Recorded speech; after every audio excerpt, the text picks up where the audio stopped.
É uma grande alegria estar de novo aqui todos os dias. E hoje nós vamos continuar com João Batista. Eu disse que o nosso tema hoje seria produzir, pois, fruto digno de arrependimento. E é sobre isso que nós vamos falar, porque tem muita gente que não tem a menor ideia do significado disso. Aí, especialmente à medida em que os séculos foram passando, essa afirmação de João, que também é uma afirmação de Jesus, passou a ser cada vez mais compreendida de maneiras completamente distintas do seu significado original, de mudança de mente, que implica em mudança de caráter e de mudança de sentimentos, de pensamentos, é óbvio, e de atitude.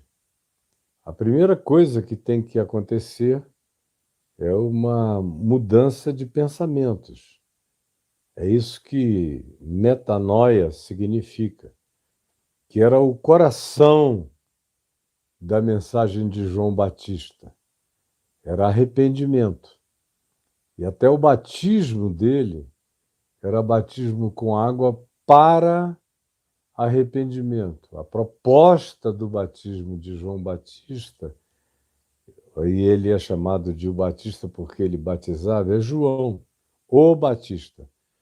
Era esse, de que não haveria chance de se começar absolutamente nada novo naquela sociedade do primeiro século em Israel, se não houvesse uma revolução de arrependimento no coração da população e de todos os seus segmentos.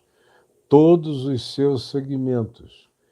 Não era arrependimento apenas para um grupo, arrependimento apenas para poderosos.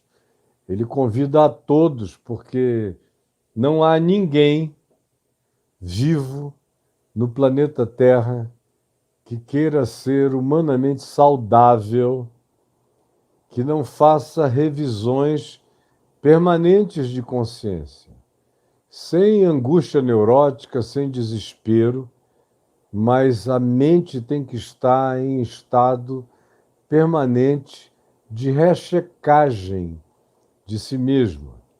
É o que Paulo diz, por exemplo, em Romanos, no capítulo 12, quando nos convida a nos oferecermos, a nos entregarmos integralmente a Deus em todas as perspectivas do ser, e diz que a finalidade é buscar a renovação da nossa mente.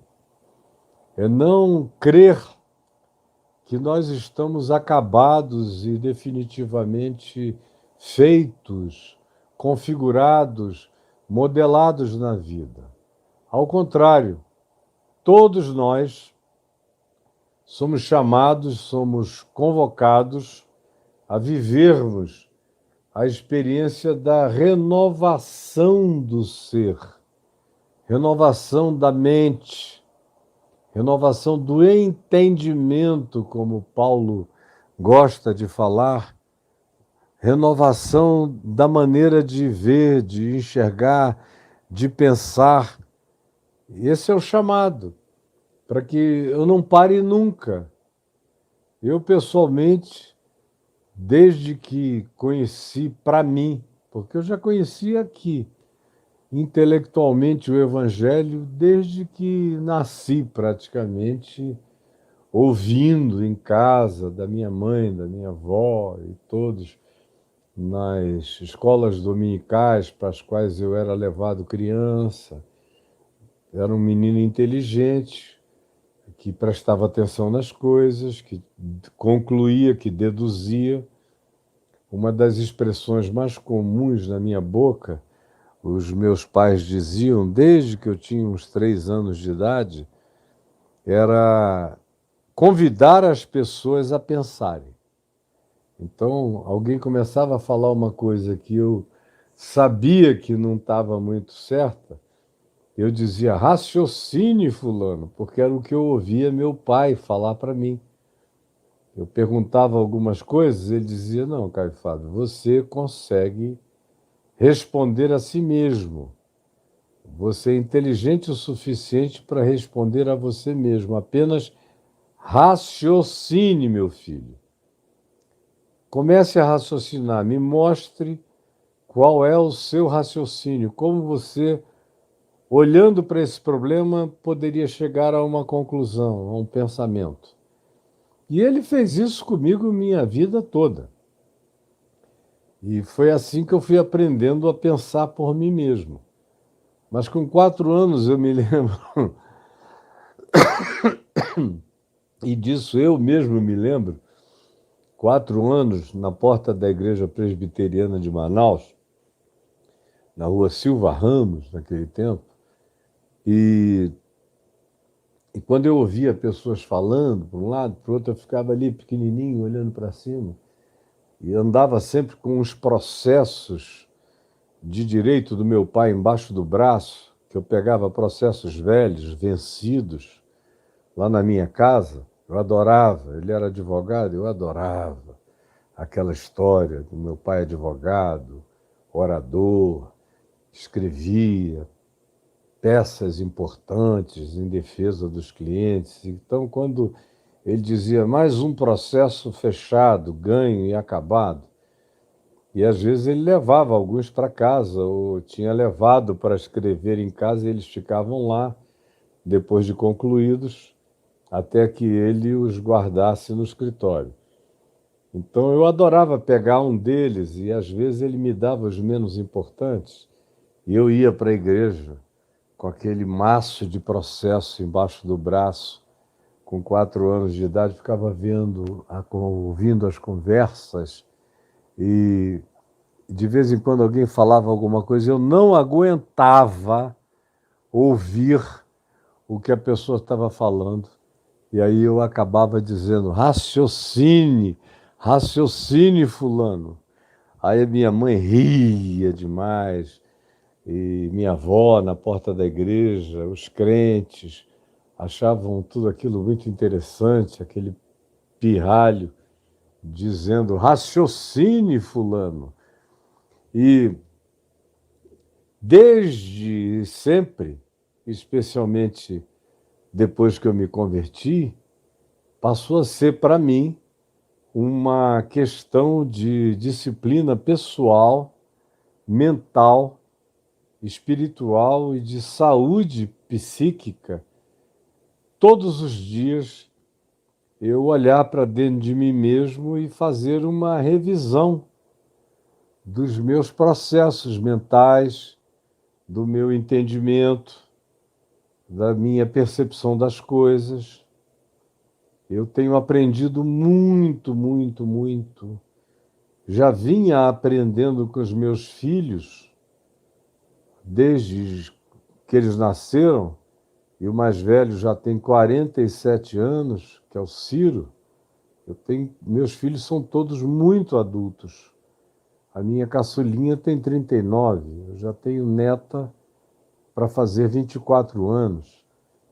E eu tenho aprendido demais, demais. É a minha principal escola. São esses filhos todos que Deus me deu, com os quais eu aprendo muito sem perguntar nada, só ouvindo, prestando atenção, com o mínimo de intervenção, vendo quais são os raciocínios deles, como eles concluem, e dependendo da conclusão, se não for uma conclusão exatamente saudável, eu peço licença, porque eu não tenho mais criança, peço licença e digo, escuta, meu filho ou meu neto, deixa eu te dizer uma coisa que é a acumulação do meu aprendizado de tantos anos sobre o que você falou. E aí eu aproveito tudo de bom que a pessoa disse, quanto a isso, tudo certo. É isso mesmo, eu concordo com você. Agora, tem um aspecto que você deveria considerar, que pode não ser tão saudável assim. E aí eu digo o que é, com mansidão, com calma, e explico qual é o meu entendimento segundo o Evangelho, mas sem jogar logo na cara de ninguém. Olha, a Bíblia diz, o Evangelho diz, Jesus diz. Não, eu enuncio o princípio. E aí, a maioria deles, quando ouve o princípio, já sabe de onde vem. Mas às vezes não. Às vezes um neto pergunta, e de onde isso vem? Como é que você chegou a essa conclusão? Eu digo, não.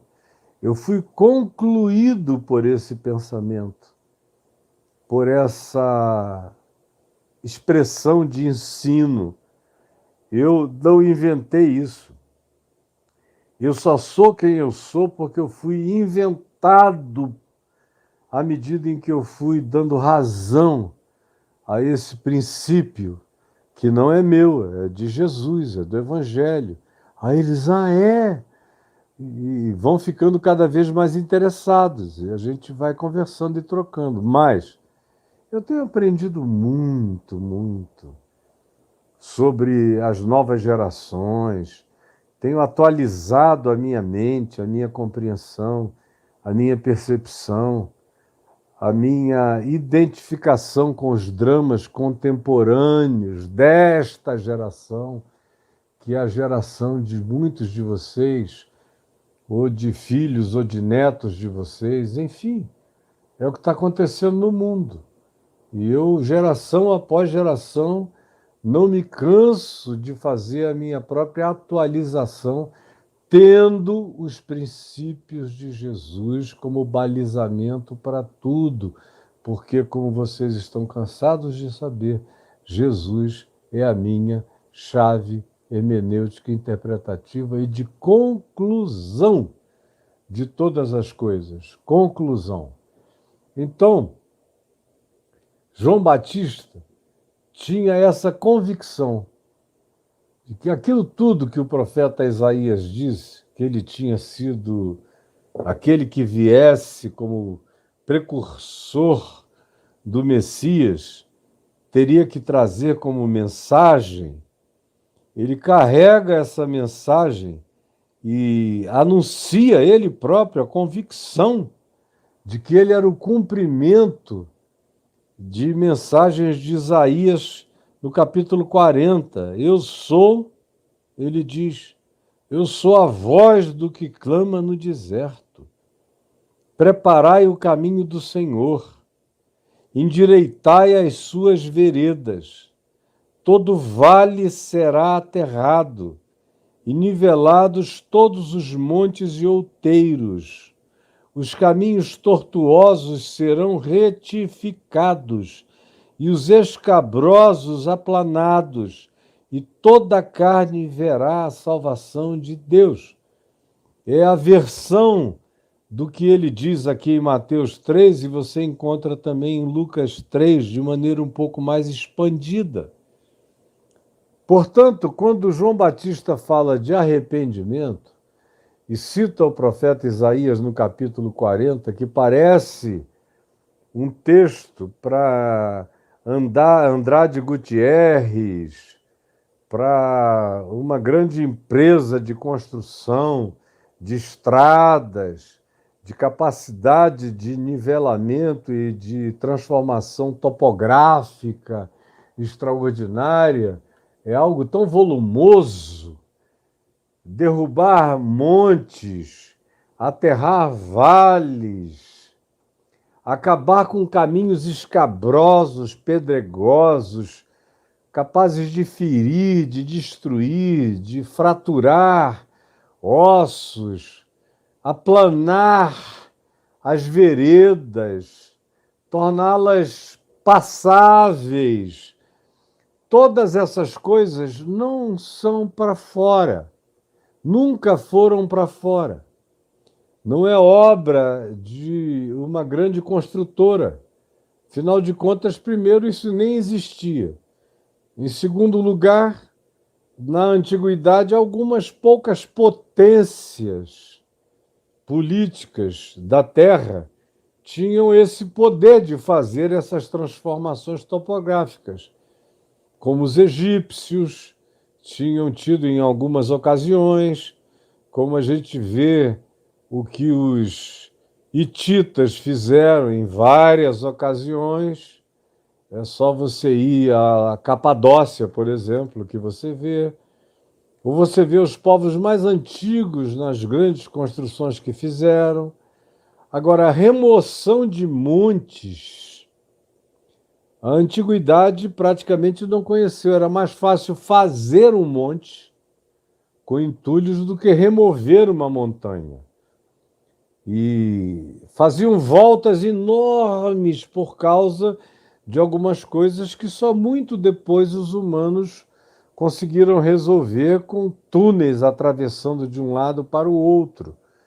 Mas tirar do lugar aquela montanha não era alguma coisa que pudesse ser viável nos dias de João Batista, especialmente em Israel.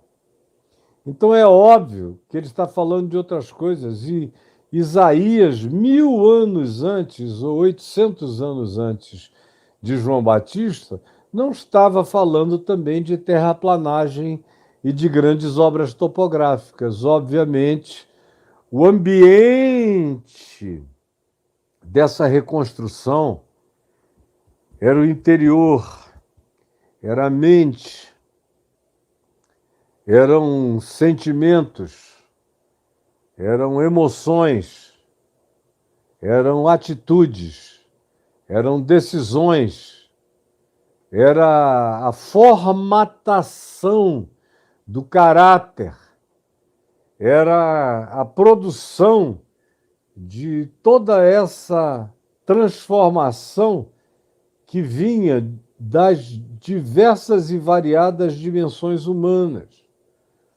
Isso tudo começa frequentemente quando você dá razão ao significado da verdade, quando você diz amém para um significado novo, frequentemente totalmente diferente do que você fazia ou praticava. Frequentemente uma coisa que se antagoniza aos seus vícios de pensamento. E você, de repente, em ouvindo, ou em sonhando, ou em refletindo, conclui que aquele princípio que chegou de algum modo, de alguma forma, por alguma via ou meio, até você, é verdade. Frequentemente o coração já tinha sido preparado antes por tristezas, por sofrimentos, por frustrações, por tentativa e erro dezenas de vezes, por estar machucado como vítima de si mesmo e dos seus próprios equívocos. E não raramente são essas frustrações, dores, sentimentos, impedimentos que fomentam, adubam e fertilizam o chão do nosso coração para ficarmos férteis, para desenvolvermos o humus interior, para que a semente do pensamento da vida, da reflexão da vida, encontre algum lugar de agasalho, de umidade, e a gente, com alguma humildade, se abra. E quando a gente começa a se abrir, o que eclode, e começa a pôr pequenas raízes para dentro do nosso ser e se abrir devagar para fora, é o que a gente começa a chamar de o nascimento da consciência mutante e arrependida no nosso coração. Nós fomos feitos e criados para sermos pessoas em permanente estado de evolução, de desenvolvimento. Um ser que diz eu sou como eu sou, e quem não gostar dê seu jeito ou se mude, está perdido. É uma pessoa sem futuro. É um ser humano sem chance de crescer, de se desenvolver. Vai ser um primata a vida inteira. Um primata que não desenvolveu nenhuma outra forma de evolução pessoal. Ele continua a ser a repetição do tataravô, do bisavô, do avô, do pai, da mãe, do conjunto familiar disfuncional, e ele vai só repetindo essas coisas. E quando você, de algum modo, diz a essa pessoa, ou a vida conta para ela essa história, de modos diversos, de que ela já está dando tanto soco em ponta de faca, se ferindo tanto que já era tempo de concluir outra coisa, e você cansado de ver aquela pessoa se estrumbicar, se arrebentar, se esborrachar contra a existência, diz a ela, não faça assim. E não é raro você ouvir, eu sou assim mesmo. É a tal da música da Gabriela Cravo e Canela, que eu menciono há 50 anos. Desde que essa música me fez pensar a primeira vez, eu assisti a novela Gabriela, não aqui no Brasil, mas algum tempo depois, nos anos 70, em Portugal. Primeira vez que eu fui, fiquei um período longo morando com os meus sogros em Portugal, e a novela parava o país inteiro em Portugal nos anos 70, era a Menina Gabriela. E até o primeiro-ministro Mário Soares marcava as suas falas na televisão para depois da Gabriela Cravo e Canela. E foi lá que eu assisti e foi lá que eu prestei atenção na música. E no karma, e no ciclo fechado de uma música tão linda, de uma poesia maravilhosa, agradável de ouvir, mas uma mentira kármica que não abre espaço para você quebrar o ciclo da mesmice, da repetição, da imutabilidade. Que aí eu nasci assim, vou viver assim, vou ser sempre assim. Gabriela, meu Deus, quem quer que diga isso de si mesmo, botou um teto baixo na cabeça e não haverá luz, não haverá crescimento, não haverá estatura, não haverá desenvolvimento, não haverá mudança, não haverá transformação. Os montes desnecessários, as montanhas de amargura, de preconceito, de ódio, de vingança, nunca serão nivelados na alma, jamais.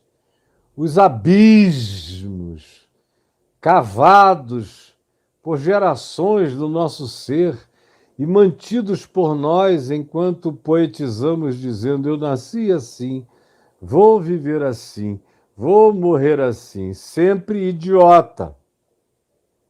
A dizer sempre Gabriela, com a Sônia Braga novinha, com aquele corpo de violão, toda gostosinha e sensual, parecia que o que ela estava dizendo não tinha nada de errado. Mas se você se abstrair da beleza da mulher e que fazia tudo o que fazia por causa da espontaneidade do seu ser, e se ativer a descrição da música, ela é de uma paralisia, de um estado de estratificação kármica do ser terrível e insuportável, anti-evangelho, porque o que João vem fazer e Isaías tinha profetizado era realizar toda essa obra que descrita aqui, todavia, não é para fora. Como eu acabei dizendo já a vocês, essa voz que clama em nome do Senhor, endireitai as suas veredas, está falando de caminhos tortos. Tortos. Torne sua vida reta. Simplifique a sua existência. Não labirintize a sua existencialidade num serpenteamento que só provoca não soluções, ou seja, insolubilidade. Ao contrário, simplifique a sua vida. Torne esse caminho reto. Faça isso. E mais, todo vale será aterrado.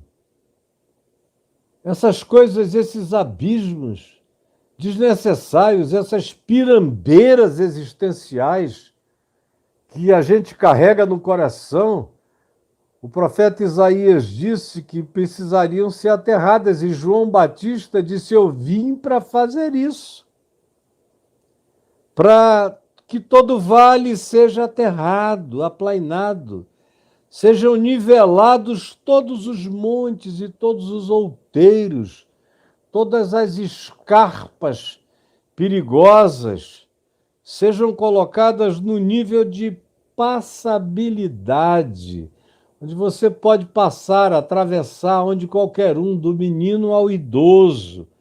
É um caminho que tem que ser facilitado para todos. Os caminhos tortuosos, labirínticos, serão retificados, colocados em retidão, corrigidos. E os caminhos escabrosos, os caminhos e os cânions perigosos, por onde passar-se pode significar acidente, fratura, morte, serão todos eles aplanados, para que toda a carne veja a salvação de Deus, para que todo ser humano experimente a possibilidade de uma vida boa em Deus. Esse é o significado do arrependimento. Arrependimento tem que produzir essas mudanças. E elas acontecem no único lugar onde eu tenho o poder, desde Adão para cá, em todas as gerações, sem precisar de nenhum aparato especial, nem exterior, de consentir com a mudança, de ser eu mesmo agente, cooperador da minha própria transformação, num estado contínuo de arrependimento, de mudança de mente, de metanoia, de revisão de vida, de olhar para os corações, de perguntar por que que eu tenho tanta antipatia daquela pessoa. E aí, se você tiver a coragem de ir fundo dentro de você, você vai ver que a maior parte das nossas antipatias tem a ver com o espelhamento de partes sombreadas e ocultas de nós mesmos, que nós não temos coragem de encarar nem de tratar, que nós odiamos que elas existam, ainda que latentemente em nós, mas nós odiamos, às vezes nem com tanta consciência, mas inconscientemente, a gente repudia aquela dimensão de nós mesmos que a gente não quer ficar de frente com ela nem encará-la, mas a gente tem a coragem de odiá-la na vida do outro. Frequentemente, as nossas antipatias, a maioria delas, eu diria, nascem daquilo que está oculto na gente, que a gente não quer tratar em nós, nem enxergar em nós, nem lidar com isso em nós. E como é algo que a gente repudia, reprime, rejeita no coração, mas está lá, fica extremamente mais fácil olhar alguém que a expressão dessas montanhas de pedra do nosso ser, desses caminhos tortuosos, dessas veredas desniveladas, dessas tortuosidades não retificadas, dessas escabrosidades nunca aplanadas dentro de nós e que retardam a graça, a salvação, a saúde de Deus, construindo um ser humano que seja de fato crescentemente a imagem e semelhança de Deus em Cristo Jesus, em nós mesmos. E aí a gente olha para o outro e se dá o direito de odiá-lo, odiando-nos, antipatizá-lo, antipatizando-nos. Só que enquanto isso, enquanto a gente vê essa feiura que nos habita no outro, mais horrorosos e piorados nós nos tornamos. Quanto mais eu demoro em enxergar esses caminhos que existem dentro de mim como descaminhos, como tortuosidades, como labirintos inescrutáveis, como escabrosidades não confessáveis que nós mesmos não queremos encarar no nosso ser, quanto mais a gente veda o nosso próprio acesso à autocompreensão, e quanto mais a gente cria uma camada de estratificação de crosta para impedir a nossa viagem lúcida até o interior de nós mesmos, não há chance nenhuma de mudança, de transformação, de cura para o indivíduo. E nenhuma sociedade que não tenha nos seus membros e na sua maioria esse desejo instalado de revisão de vida, de checar o tempo todo se os meus pensamentos são os melhores, se os meus desejos são saudáveis, se os meus sentimentos são aprováveis, se as minhas vontades são passáveis, se elas realizam bens, não só para mim, mas para outros, e não trazem dores, não trazem sofrimentos totalmente desnecessários a pessoas que estão conosco, ou que vivem ao nosso lado, ou que nos queiram bem. Ou seja, se eu não tiver dentro de mim essa capacidade de me enxergar, esse autorreflexo, esse autoespelhamento, esse loop que se volta sobre si mesmo e se vê, se enxerga, se critica, se põe diante da luz da transformação, não há solução possível para mim. Eu posso ir a um terapeuta, ficar 10, 12, 15 anos contando as mesmas histórias, ele de perninhas cruzadas anotando na mesma tabuleta dele. Aí você pergunta: alguma coisa a dizer? Por favor, doutor. Aí ele chega e diz: não, eu quero que você se escute. Aí você, que já está há 15 anos fazendo tudo para não se escutar, que vai lá para falar, mas falar o que você mesmo não ouve enquanto fala, transfere a audição e a escutação para o outro. Ao invés de se escutar, você paga alguém para escutar você, para você falar sem se ouvir. E, portanto, tem uma desculpa de dizer que você tem falado de si, mas você fala de si para um outro, que não espelha, na maioria das vezes, nenhum retorno honesto e sincero para você, que não confronta você, que não faz nenhum tipo de neutéteses, de jogar de volta para você a sua própria tese como confrontação. E aí você vai caindo num auto-engano. Eu estou falando paguei para alguém me ouvir, ele não falou nada, é porque talvez não tenha essa coisa toda para me dar de volta. Aí você estratifica as montanhas desnecessárias, os abismos horrorosos, as escabrosidades, as tortuosidades do seu ser, porque nunca teve coragem de se autoanalisar. Arrependimento é autoanálise. Arrependimento é uma convicção que vem da graça de Deus, é um incômodo, como o incômodo das ostras, que quando penetra uma pedra, ou quando ela absorve alguma casquinha de alguma coisa no fundo do mar, que fica ali machucando, machucando, machucando, machucando, e ela acaba desenvolvendo aquela gosma para proteger-se do ferimento, e a gosma é aquilo que vai endurecer e vai se transformar na pérola.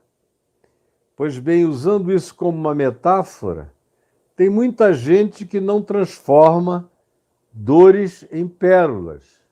Ficam só sofrendo as suas próprias dores, vão a um lugar, falam, falam, falam, ou vão a um culto, aí fazem uma catarse, viram os olhos, caem no chão, ou falam essas línguas que nem anjo entende, ninguém, é só toque, toque, toque, toque, toque, toque, sem nenhuma racionalidade, sem nenhum eco que seja devolvido para o próprio coração como autopercepção, sem, portanto, nenhum arrependimento. Por isso você vê nesses avivamentos brasileiros, por exemplo, toda essa algazarra, essa fanfarrice, sem lágrima, sem choro, sem autocompreensão, sem dor, sem autovisitação, sem a decisão da transformação. Agora, o simples fato de eu começar a me enxergar, ou de ter lampejos acerca de mim mesmo, ou de ter uma pulsão que comece a me dizer: se enxerga, rapaz, olha para você mesma, menina. A solução não está fora de você, está dentro de você. A mudança não tem que ser no mundo nem na vida dos outros. A única mudança possível é em ti. Isso acontece por uma mudança de mente. Esse start é pura graça divina. Já é trabalho do Espírito Santo nos provocando. Por isso é que a Escritura diz: se ouvirdes a sua voz, não endureçais os vossos corações. Se ouvirdes a sua voz, não endureçais os vossos corações.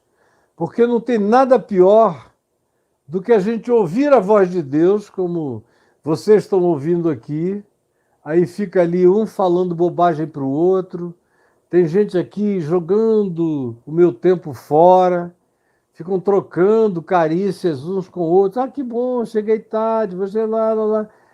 Perdendo tempo, jogando o tempo fora.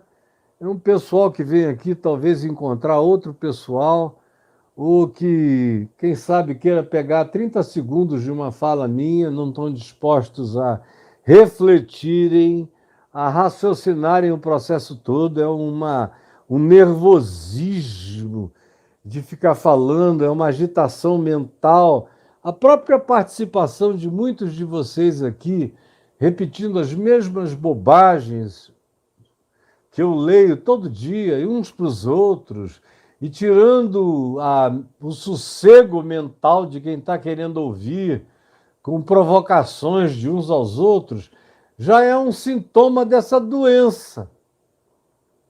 É um sintoma dessa doença.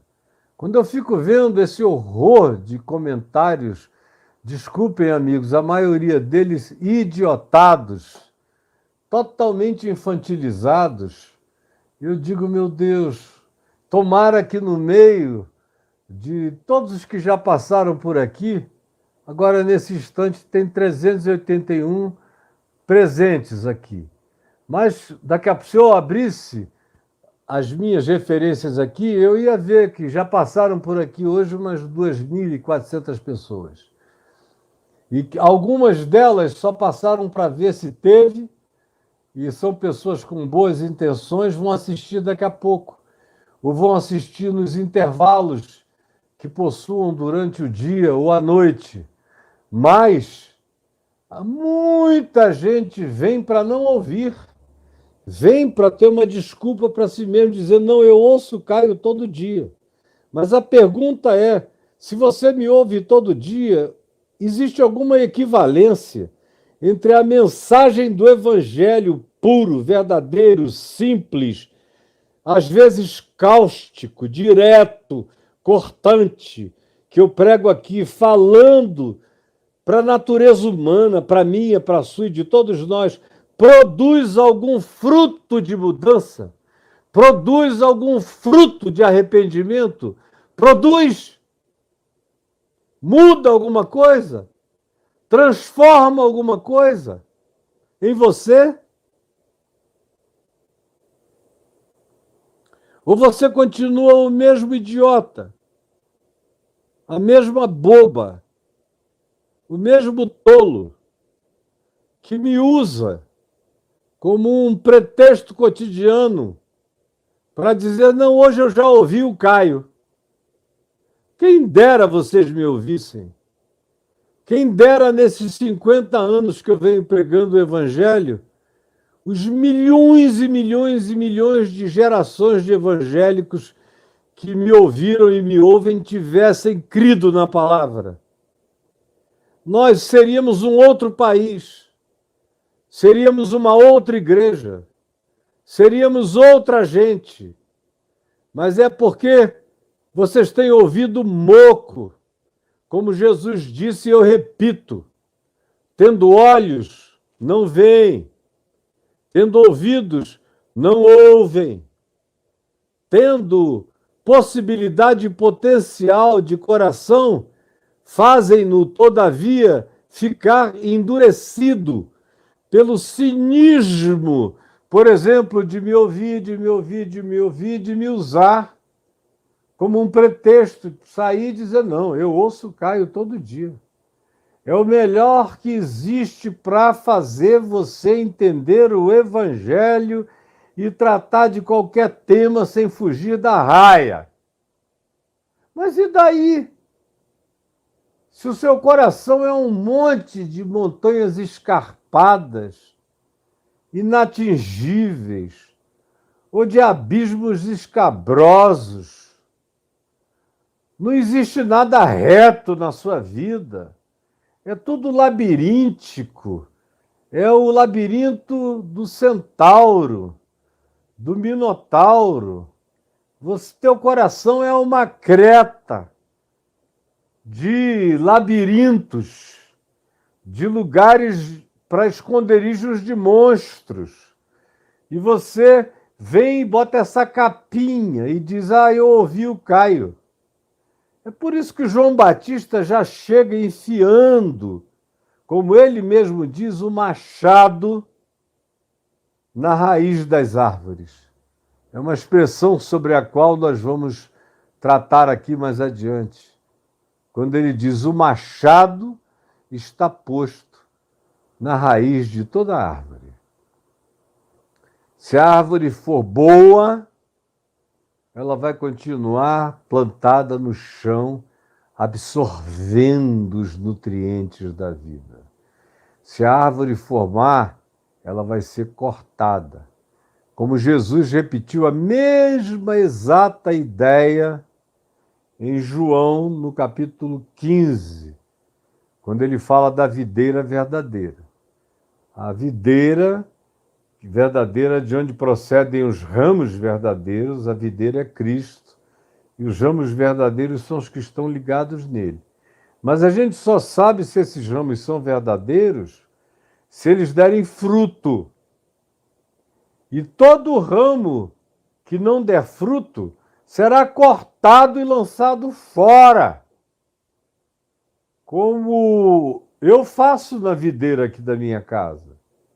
Recentemente nós concluímos que ela estava precisando de uma poda geral. Foi toda podada. Agora ela está crescendo outra vez. E porque ela tinha parado de dar frutos. Parou de dar fruto, corta. Joga fora, no lixo, queima. Para que ela produza fruto. E ela está crescendo viçosamente, com toda a chuva que está caindo. E eu estou com a esperança de que ela dê fruto. Do contrário, tem que cortar. E é isso que João está dizendo, ou dá fruto, ou vai ser cortado. E que fruto é esse? É dizer, eu assisto o Caio todo dia. Você está pensando que isso é fruto de alguma coisa? Antes de você chegar aqui, tem legiões de anjos me ouvindo, como Paulo disse aos Efésios. Eu sou assistido pelos principados e potestades, do bem e do mal. Se os nossos olhos espirituais se abrissem, vocês iriam ver a quantidade de anjos aplaudindo essa minha fala, como vocês ouviriam a quantidade de principados do mal, com ódio vociferante de mim e das minhas falas em nome de Jesus. Porque elas vão direto ao ponto. Elas não erram o alvo. Porque elas são exata e completamente baseadas no Espírito de Cristo segundo o Evangelho. E isso tudo começa com um único lugar onde se pode começar alguma coisa que tenha utilidade na vida. Que é o quê? Para quem prestou atenção, a resposta é fácil. Que é o quê? O que é que eu disse no início? Que sem o quê? Que sem arrependimento, sem mudança de mente, não existe esperança para você, nem para mim, nem para ninguém, nem para o mundo, nem para nenhuma sociedade. Não são legislações do STF que transformam o mundo. São consciências. É mudança interior. É a consentimento com as razões de Deus para a vida. É acordo com o amor, com a verdade, com a justiça. É o que produz a possibilidade de transformação pessoal, de transformação conjugal, de transformação familiar, de transformação social. Essa semana passada, por exemplo, a gente viu um vídeo que viralizou e eu até o reproduzi, porque na pureza do meu coração, e eu digo na pureza do meu coração, em espírito e em verdade mesmo, Deus sabe. Quando eu ouvi o hino cantado num supermercado, posso crer no amanhã, porque ele vive, posso crer no amanhã. Me deu uma alegria, porque eu já não ouço esses hinos faz muito tempo. Tudo é guerra, vou pisar, vou bater, vou matar, meu general é Cristo. Deus está todo militarizado, Jesus virou um militar de patente ranqueada, é general! Enfim, é outro Cristo, não é mais o da manjedoura, manso e humilde de coração, não.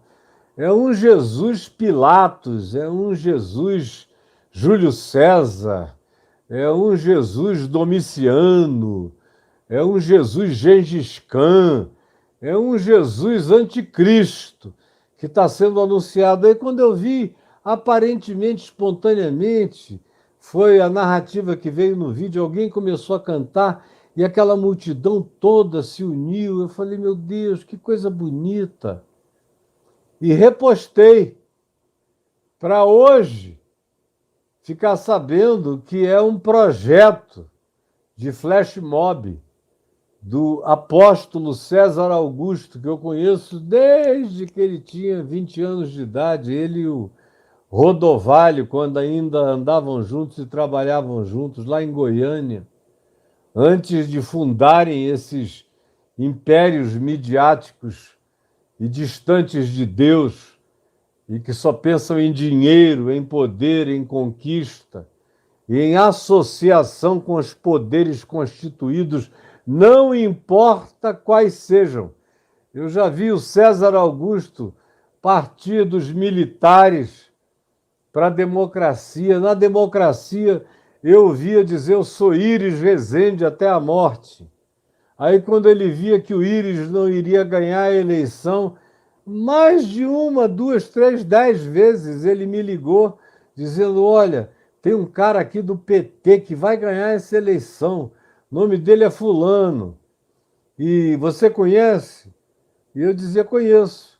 É uma pessoa razoável? Eu dizia, é, quando era. Ou quando não era, eu dizia, não, não é. Você acha que se eu votar nele, eu vou estar fazendo alguma coisa errada? Eu falei, não, ele parece ser um bom candidato. O resto a gente só vai saber sabendo. E aí, se não for o melhor candidato, você nunca mais vota nele. Ou durante a gestão dele, você enfrenta os erros dele. É assim que a democracia funciona. Aí eu ouvia sair do Íris, que ele dizia que não ia nunca largar, não porque o Íris tivesse feito alguma coisa errada, mas porque não ia ganhar naquele ano, ele já mudava para o outro. E aí ficava amigo do outro, e eu via esse cara mudando de governador e de presidente nesses últimos 40 anos, o tempo todo. É quem estiver no poder. E aí eu vi hoje, no jornal, acho que foi na, na revista Capital, uma matéria dizendo que era um flash mob que eles organizaram para fazer dentro dos supermercados. E vamos ganhar almas para Jesus. Aí vai a igreja inteira para um supermercado, aí faz um flash mob aparentemente espontâneo. Mas todo mundo que está ali é da igreja, não tem nada espontâneo. Não é sincero nem verdadeiro, é uma estratégia para ver se comove pessoas. Aí, para mim, já deu uma brochada geral, o que eu pensei que tinha sido uma alegria de alguém que contagiou outros, porque hoje em dia todo mundo conhece essa canção, inclusive todos os católicos, carismáticos ou não, conhecem a canção Porque Ele Vive, Eu Posso Crer no Amanhã, que é uma canção linda do Evangelho, bonita. Aí quando eu li hoje, eu falei, meu Deus, é tudo ensaio, é tudo fake. Não tem absolutamente mais coisa nenhuma espontânea acontecendo. Que coisa horrorosa. E me deu uma profunda tristeza simplesmente porque não é espontâneo, não é sincero, não eclodiu do ovo da verdade, mas da serpente das estratégias e das táticas para levarem pessoas para a igreja para dizimarem mais. Porque não tem ninguém preocupado com a alma de ninguém. A prova disso é que se você for lá numa igreja dessa e pedir um aconselhamento com esse pastor, você não vai receber jamais a ajuda e o aconselhamento. Dele não, ele vai mandar para qualquer outro te atender, mas ele próprio não está nem aí para saber a dor das pessoas, para conhecer, para ajudar, para carregar, para visitar. Ele não tem tempo para pessoas, só tem tempo para projetos, para estratégias, para multidões, para o marketing de reunião que avance a arrecadação. Porque por dentro nunca houve processo nenhum de conversão, de trabalho, de um arrependimento que endireite caminhos, que faça a mente pensar segundo Cristo. E é exatamente isso que João está fazendo aqui. E dizendo, produzi, pois, fruto digno de arrependimento. E aí você pergunta, que fruto de arrependimento é esse? Ontem nós começamos a ver que ele olhou aqui o capítulo 3, verso 6 de Mateus, diz que as pessoas iam das circunvizinhanças do Jordão e depois começaram a descer de Jerusalém até lá o Jordão. É uma boa caminhada de descida. E se tem descida, vai ter que ter subida. E chegaram lá os fariseus, muitos deles vindos de Jerusalém. E quando João os viu vindo para o batismo, com aqueles saiões, aquelas roupas, aquelas bugigangas todas, aqueles aparatos, e indo para ser batizados por João, João lhes disse, sem dó nem piedade, o seguinte, verso 7, vendo João, porém, que muitos fariseus e saduceus, que eu já expliquei milhares de vezes que grupos eles são e o que representavam, vinham ao batismo, disse-lhes, raça, e eu falei ontem dessa raça, desse arianismo, são arianos de natureza de víbora, venenosa, raça de víboras.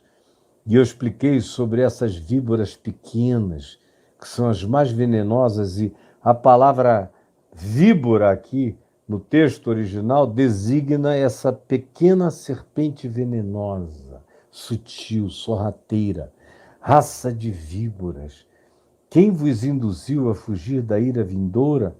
Produzi, pois, fruto digno de arrependimento, e não comeceis a dizer uns para os outros, nós somos da família de Abraão, temos o DNA de Abraão, por isso é que somos superiores, melhores, maiores, pertencemos à igreja de Abraão, porque eu vos afirmo, seus hipócritas, que dessas pedras,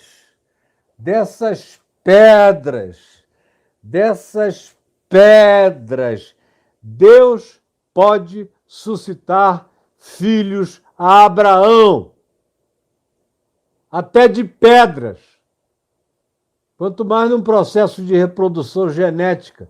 Vocês são apenas filhos dos genes de Abraão, mas não tem nada do DNA espiritual de Abraão em vocês, e foi o que Jesus repetiu várias vezes para eles.